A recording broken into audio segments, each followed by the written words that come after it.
만나서 반갑습니다. 옆 사람과 인사하십시다. 오늘도 만나서 반갑습니다. 잘 오셨습니다. 은혜 많이 받으세요. 강고사축 감사합니다. 고맙습니다. 사랑합니다. 축복합니다. 오늘도 이 예배 자리에 나오신 여러분을 축복합니다. 사랑하고 환영합니다. 비대면으로 영상으로 예배하시는 분들 가운데도 큰 은혜가 임하시기를 바랍니다. 오늘도 로마서 말씀을 계속 전합니다. 오늘이 12월 5일이니까 12월 31일까지 한 25일 정도 남았습니다. 로마서 100독 연말까지 다시 한번 권해드립니다. 로마서를 읽으시면서 하나님의 크신 그런 은혜와 또 구원에 대한 확신을 갖는 계기가 될 수 있기를 바랍니다. 오늘 말씀의 주제는 구원받은 자의 삶, 네 번째 시간. 우리는 한 지체입니다. 같이 해보십시다. 우리는 한 지체입니다. 저는 지금 로마서 12장에 기록된 구원받은 자는 어떤 삶을 살아야 하는가의 주제를 가지고 말씀을 드리고 있습니다. 여러분은 구원받았다, 내가 정말 구원받았다라고 하는 사실을 무엇으로 증명할 수 있겠습니까? 나는 정말 구원받았습니다. 그러면 그 증거가 뭡니까? 이렇게 물을 때 여러분은 어떻게 대답하시겠습니까? 구원받았다고 하는 증거는 내가 입술로도 고백하지만 사실은 내가 구원받은 자로서의 삶으로 증명이 되어야 합니다. 구원받은 자는 구원받은 자답게 삶을 살게 되어 있습니다. 또 그렇게 살라고 성경은 우리에게 가르치고 있습니다. 그것이 로마서입니다. 삶의 열매가 없으면 구원받지 않은 사람과 다를 바가 없습니다. 그래서 로마서 12장 1절부터 3절 말씀을 다시 한번 이렇게 되새겨 보겠습니다. 구원받은 자는 어떤 삶을 살아야 하느냐? 12장 1절에 보면 구원받은 사람은 자신의 몸을 하나님이 기뻐하시는 거룩한 산 제사로 드려라. 그리고 자신은 산 제물이 되어야 한다. 그렇습니다. 구원받은 하나님의 자녀는 마음과 생각과 말뿐만이 아니라 내 몸을 하나님께 드리는 겁니다. 제물이 되라 그랬습니다. 이미 여러분은 오늘 이 예배 자리에 나왔습니다. 예배는 제사입니다. 여러분은 살아있는 분들이죠. 그래서 산 제물로 이 시간 하나님 앞에 산 제사를 드리는 겁니다. 그렇다면 이미 몸이 여기 와 있는 것이죠. 자, 이렇게 내가 몸이 여기 와 있으므로 시간을 드리고 또 헌금을 함으로 물질을 드리고 마음을 드리는 겁니다. 뿐만 아니라 내가 몸으로 하나님을 사랑합니다. 몸으로 교회를 사랑합니다. 그러면 몸으로 사랑하는 사람은 사실 그렇게 많지 않아요. 몸으로 사랑한다는 것은 그야말로 시간을 들이고 손과 발로 교회에 와서 이제 다음 주일에도 말씀드리겠지만 6절 이하에 보면 각각의 은사가 있는데 그 은사 받은 대로 하나님을 섬기는 겁니다. 손과 발로 교회를 청소하기도 하고 쓰레기를 줍기도 하고 풀도 뽑고 어제 또 여전도에 우리 집사님 권사님들이 오셔서 또 김장을 하셨어요. 이런 것들이 다 몸으로 하나님을 섬기는 겁니다.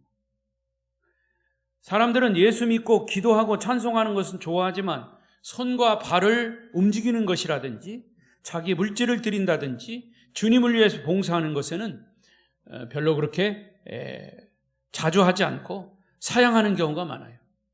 주일날 교회 왔다가 가는 정도로 자기의 신앙을 유지하려고 합니다. 그러나 1절에서는 그렇게 말하고 있지 않습니다. 우리 1절을 다시 보십시다. 시작. 그러므로 형제들아 내가 하나님의 모든 자비하심으로 너희를 권하노니 너희 몸을 하나님이 기뻐하시는 거룩한 산 제물로 드리라. 이는 너희가 드릴 영적 예배니라. 이렇게 아주 구체적으로 말씀하신 겁니다. 그리고 2절에 이어서 2절에서는 구원받은 사람은 이 세대를 본받지 않고 하나님의 선하시고 기뻐하시고 온전하신 뜻이 무엇인지 분별하라 그랬습니다. 이 세대를 본받지 않고 이 세대를 본받지 않는다는 게 쉽지 않아요. 왜? 우리가 이 세대에 살고 있기 때문에, 이 세상의 가치관에 그냥 묻혀 있기 때문에 이 세대를 본받지 않을 수는 없는데, 그럼에도 불구하고 그 속에서 우리가 하나님을 사랑하는 자, 구원받은 자는 하나님의 선하신 뜻, 하나님이 기뻐하시는 뜻, 하나님의 온전하신 뜻이 뭔지 분별하라 그랬어요. 그러니까 그 분별력은 하나님이 주시는 지혜입니다. 이 영적 분별력을 가진 사람은 영적 지혜를 가진 자들이에요. 그래서 구원받은 자는 영적 지혜를 가지고 이 세대를 따라가지 않고 주님을 따르는 자들이에요. 여러분, 이 세상을 따라가지 않고 사는 것이 얼마나 힘든지 몰라요.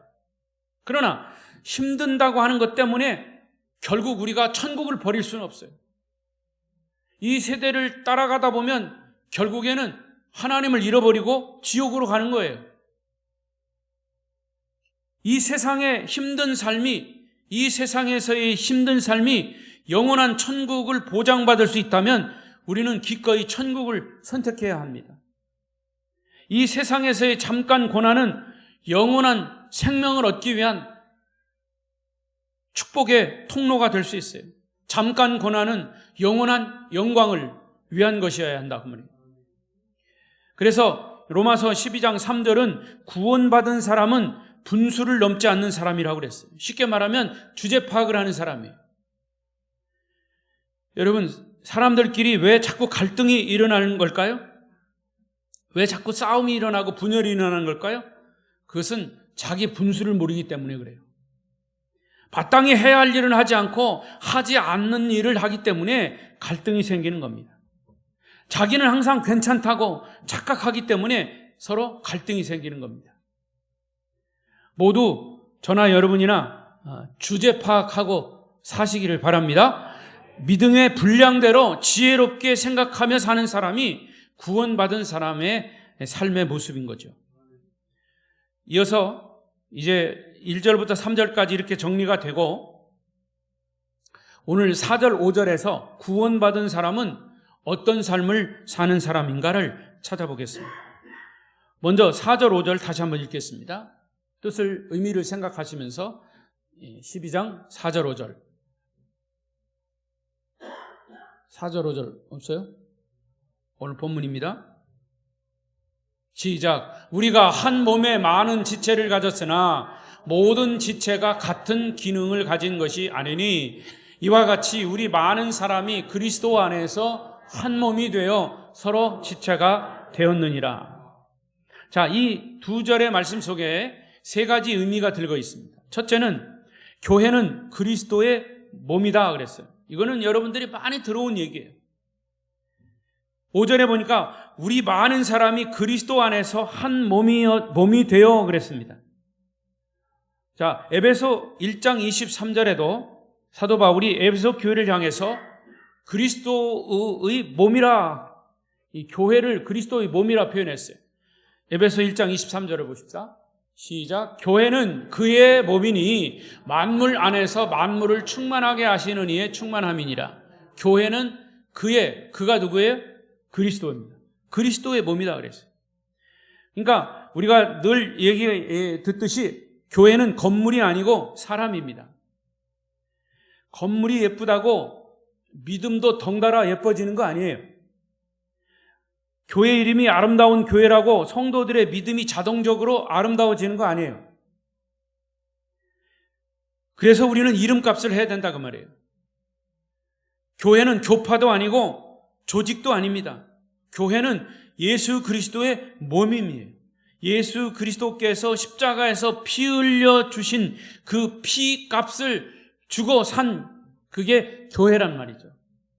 우리는 믿음을 공짜로 받았지만 사실은 그 믿음은 예수 그리스도가 십자가에 죽으신 값, 그것은 어떤 물질의 값으로, 어떤 값어치로 따질 수가 없기 때문에 값을 받고 우리가 공짜로 그냥 구원받은 거지, 그 값을 내라고는, 구원의 값을 내라고 그러면 우리는 그 값을 지불할 수가 없어요. 예수 그리스도를 구세주로 고백하는 사람들이 모여있는 공동체가 교회인 거죠. 아름다운 교회 건물 안에 들어온 사람들이 교회가 아니에요. 우리가 이 건물 안에 들어와 있다고 해서 교회가 되는 거 아니에요. 여러분 한 사람 한 사람이 다 예수 그리스도를 구세주로 고백해야만이 그 사람들의 모임이 교회인 거죠. 그러니까 건물 안에, 교회의 건물 안에 들어와 있다고 해서 우리가 교회가 되는 게 아니고 예수 그리스도의 생명 안에 들어와야 진정한 교회 공동체가 되는 겁니다. 여러분들은 다 예수 그리스도의 생명 안에 들어와 있어야 됩니다. 그렇게 고백해야 됩니다. 몸은요, 죽은 몸이 있고 산 몸이 있어요. 죽은 몸은 우리가 뭐라고 그럽니까? 시체라고 그래요, 시체. 시체는 또 다른 생명을 잉태할 수가 없어요. 산 몸이라야 생명을 잉태할 수 있는 거죠. 그래서 교회 공동체는 생명을 잉태하는 공동체예요. 그런데 여러분, 오늘날 많은 교회들이 시체가 되어가고 있어요. 교회가 시체가 되고 있다. 그래서 사람들이 교회에 오면 졸려요. 교회에 오면 지루해합니다. 왜 그렇습니까? 교회에 생명이 없어서 그래요. 교회에 복음이 없어서 그래요. 교회가 형식에 묶여있고 아무 일도 일어나지 않아요. 죽어있기 때문이죠. 살아있는 몸은 피가 흐릅니다. 생명이 있습니다. 역동성이 있습니다. 살아있는 교회는 그리스도의 사랑이 있고 영적인 능력이 있습니다. 할렐루야! 여러분이 바로 교회이고 여러분이 바로 예수 그리스도의 생명을 가진 사람들이고 복음의 확신을 가진 사람들이에요. 그래서 살아있는 교회는 영적으로 잉태하게 되고 영적으로 사람들을 주님께로 인도하는 그런 힘이 있는 것이죠. 여러분, 코로나19 때문에 교회가 죽지 않습니다. 여러분, 교회 오시기 전에 메시지 받으셨죠? 전일교회인가 어느 교회에서 그 사람들이 모여서 밥 먹고 목욕탕 가고 그래가지고 뭐 열 몇 명이 다 확진됐다고 받았죠? 확실히 그렇게 해서 그렇게 됐겠지만은 거기 주일날 아침에 꼭 예배 가는 시간에 왜 그런 메시지를 보낼까요? 교회 가지 말라는 거예요, 여러분. 그렇잖아요. 항상. 그래서 이 메시지, 교회, 라디오에, TV에, 전에도요, 꼭 교회 이름을 넣습니다. 그 교회가 잘못하긴 했지만, 왜 일부러 교회를 넣는 줄 아십니까? 주일날 아침에?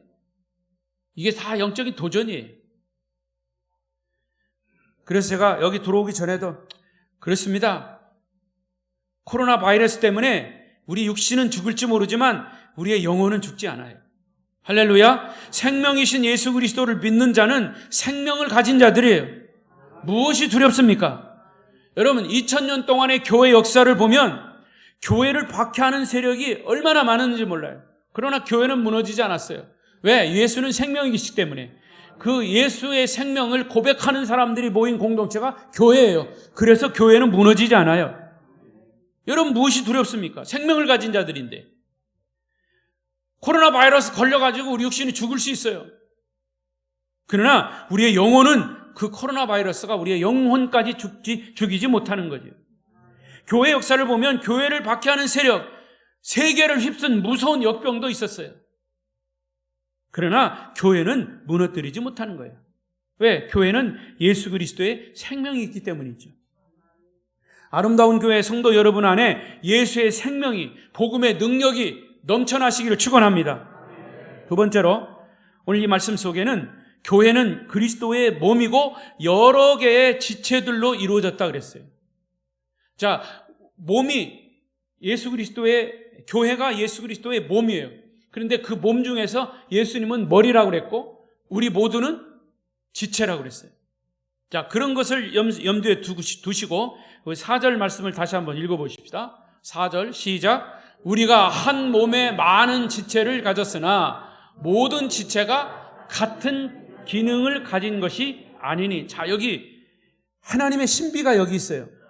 교회는 그리스도 몸인데 그 몸은 여러 개의 지체들로 이루어졌습니다. 몸에 있는 많은 기관들이 있죠. 지체들이 있어요. 이것이 서로 조화를 이루면서 하나의 몸을 이루는데 이 지체들은 각기 자기의 위치와 자기의 기능과 역할이 있어요. 이 지체가 다 똑같으면 절대로 안 돼요. 다 달라야 합니다. 그리고 지체는 이렇게 겉으로 눈에 보이는 것도 있지만 눈에 보이지 않게 우리 몸 안에 들어있는 것도 있어요. 이 몸은 이런 모든 것을 다 포함하는 거예요. 각기 지체가 자기의 기능을 다할 때 그거를 건강한 몸이라고 그럽니다. 각 지체 중에 하나라도 잘못 자기의 기능을 하지 못하면 여러분은 지체가 자기 기능을 하지 못할 때 어디 갑니까? 병원 가죠. 왜? 그거 빨리 고치려고. 몸은 한 몸이지만 기체는 다양하다고 말입니다. 따라서 교회도 마찬가지예요. 참된 교회는 다양성을 인정하는 교회가 건강한 교회예요. 여러분, 교회 어느 교회 가면요, 제일 좋지 않은 교회, 모든 것을 회기로합니다. 다 똑같이 해요. 모든 사람이, 모든 기관이, 모든 구역이 다 똑같을 수는 없어요. 개성이 있어야 되고 창의성이 있어야 하고, 큰 사람이 있으면 작은 사람도 있고요, 부자도 있으면 가난한 사람도 있어요. 많이 배운 사람이 있으면 배우지 못한 사람도 있어요. 어른이 있으면 어린이도 있고, 청년이 있으면 장년이 있고, 노인이 있으면 젊은이들이 있어요. 여러분 아시는지 모르지만 신천지요, 이단이잖아요. 신천지는요, 거기는 젊은이들만 있습니다. 절대 나이 든 노인들 거기에 들이지 않아요. 특히 장애인들 없습니다. 신천지 잘 들여다보세요. 그게 이단인 거예요. 왜 회기로 합니까? 여러분, 교회는요, 각각 다 지체들이 다 똑같을 수는 없어요. 이 모든 이들이 하나의 연합을 이룰 때 그게 교회의 아름다운 모습인 거죠. 하나님은 여러분 한 사람 한 사람을 똑같이 사랑하십니다. 여러분이 어떤 모습으로 있든지 하나님께는 다 의미가 있는 거예요. 여러분이 그 자리에 있는 것이 하나님께는 이유와 목적이 있는 줄로 믿습니다. 그것이 은혜이고 그것이 축복이죠. 그것이 교회인 거예요. 그런데도 우리가 잘못 생각하는 것은 뭐냐 하면, 교회 안에서도 나하고 틀리면, 나하고 다르면 틀리다고 합니다. 여러분 많이 들어보셨죠? 부부간에도요, 처음에 결혼하고서 자꾸 이 다툽니다. 왜냐하면 20, 30년 내가 박 씨의 문화 속에서, 박 씨의 가문 속에서 내 습관을 가지고 살아왔던 사람이, 신미자 역시 마찬가지, 그 세계에서 살아왔던 사람이 같이 부부가 됐어요. 근데 이 서로 다른 거예요.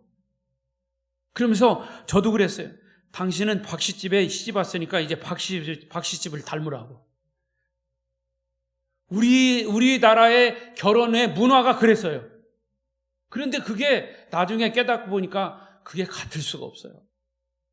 30년 동안 생활 속에서 살아온 거를 어떻게 금방 시집 와가지고 박씨 집을 금방 닮을 수 있습니까?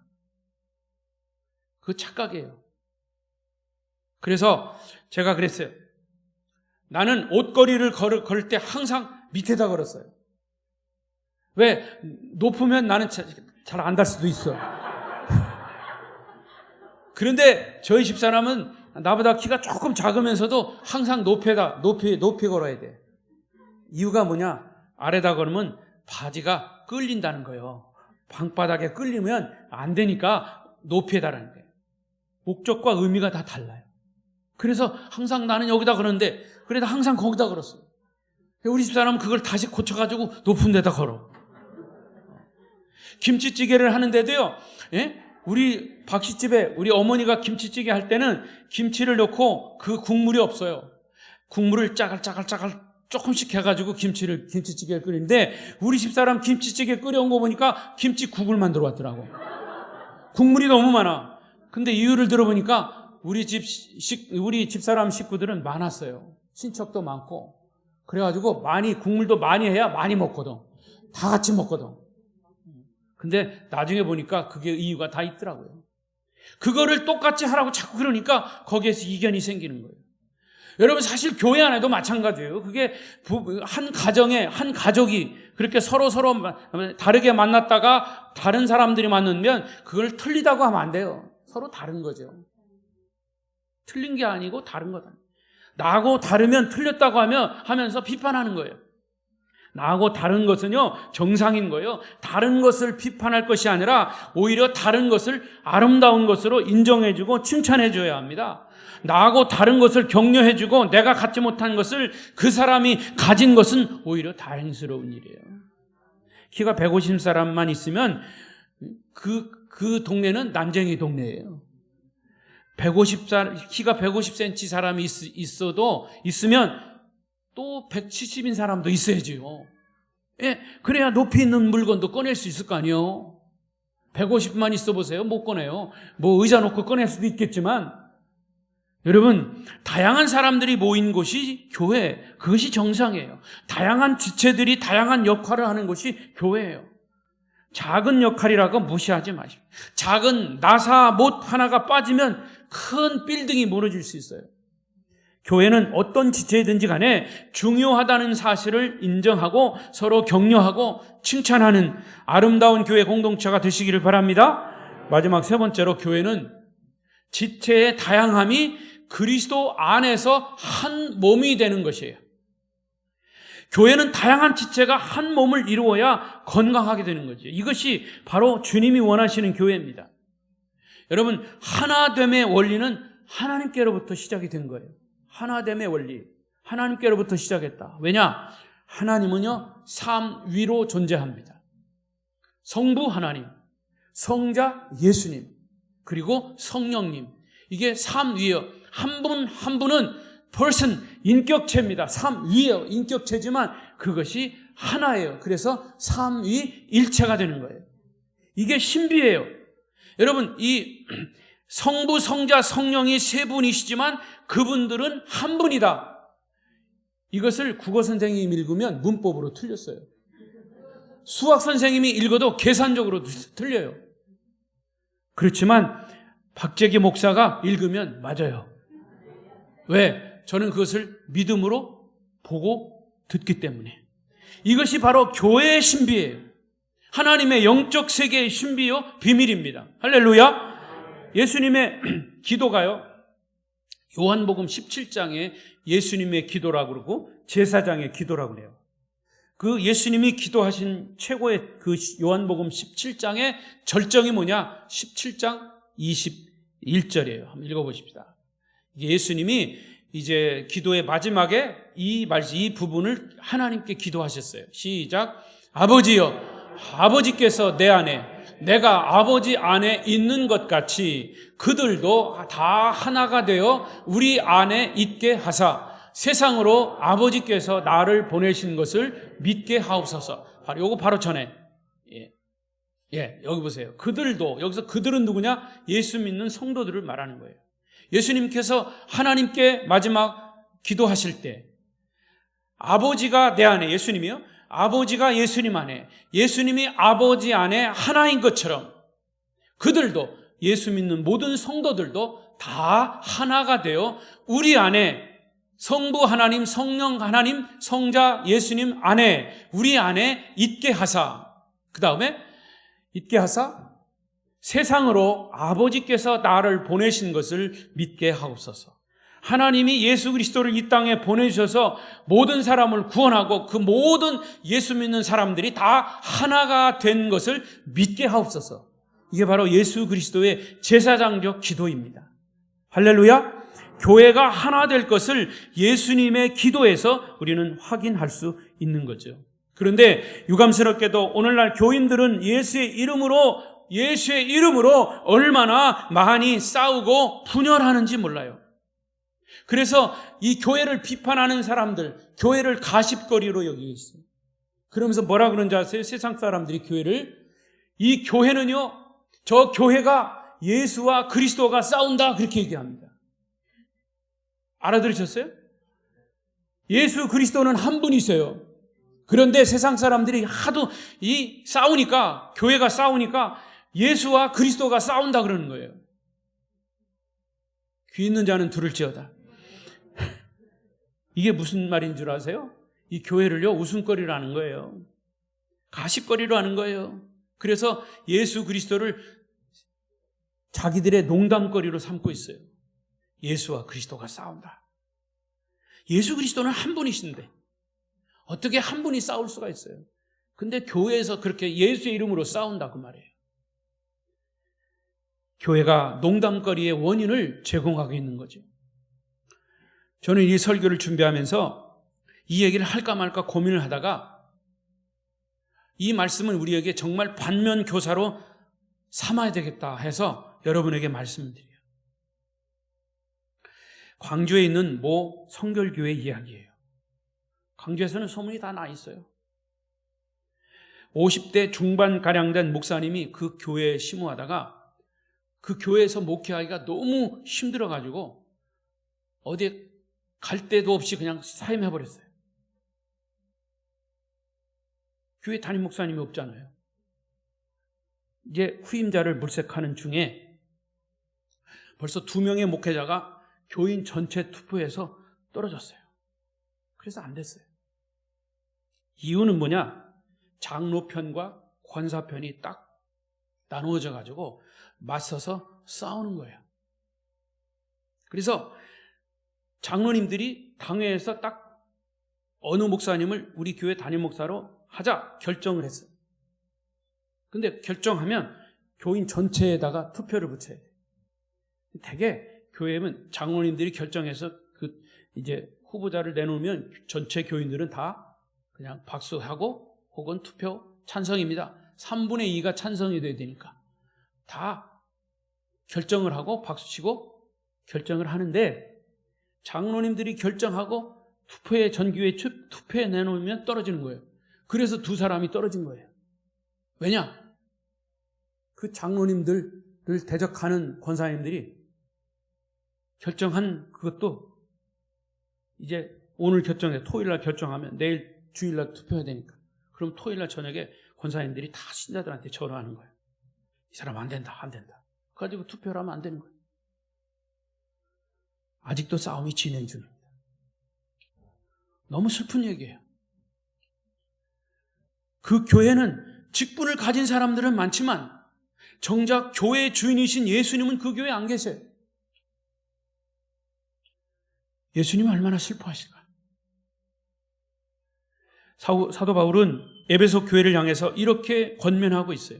에베소 4장 2절 3절 시작. 모든 겸손과 온유로 하고 오래 참음으로 사랑 가운데서 서로 용납하고 평안에 매는 줄로 성령이 하나 되게 하신 것을 힘써 지켜라. 교회가 하나 되는 일을 힘써 지키라는 거예요. 서로가 다른 것을 인정하라는 거예요. 다르다고 하는 것은 비판의 대상이 아니라 축복의 대상입니다.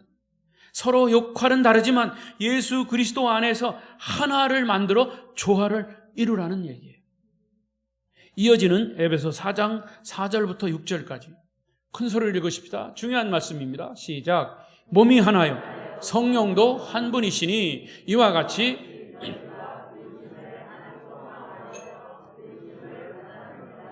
주도 한 분이시요 믿음도 하나요 세례도 하나요 하나님도 한 분이시니 곧 만유의 하나님이시라. 만유 위에 계시고 만유를 통일하시고 만유 가운데 계시도다. 할렐루야. 우리 아름다운 교회 모든 성도님들은 모두가 성부 성자 성령 안에서 하나임을 믿으십니까? 여러분의 고백한 아멘 그대로 우리 교회는 하나입니다. 이제 말씀을 정리하겠습니다. 오늘 말씀을 요약하면 그것입니다. 교회는 예수 그리스도의 몸이에요. 이 몸 안에는 다양한 지체들이 존재합니다. 지체는 다양하지만 몸은 하나입니다. 그 지체가 자기 기능을 해야 건강한 몸이 되는 거예요. 여러분이 각자의 지체들이에요. 그러나 우리는 주님의 몸이에요. 여러분이 각자의 위치에서 각자의 역할을 할 때 건강한 몸이 되는 것이죠. 이것이 교회이고 바로 여러분 자신입니다. 그리고 교회가 하나가 되면 힘이 있습니다. 아무리 사람이 많아도 분열하면 힘이 없습니다. 제가 광주에 있는 교회를 얘기했지만 지금 전국에 있는 많은 교회들이 몸살을 앓고 분열하는 그런 예수가 없는 직분만 가지고 있는 그런 교회들이 너무나 많아요.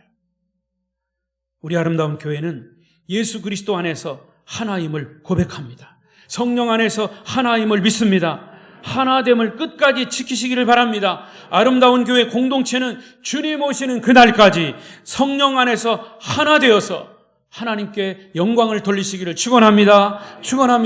기도하겠습니다.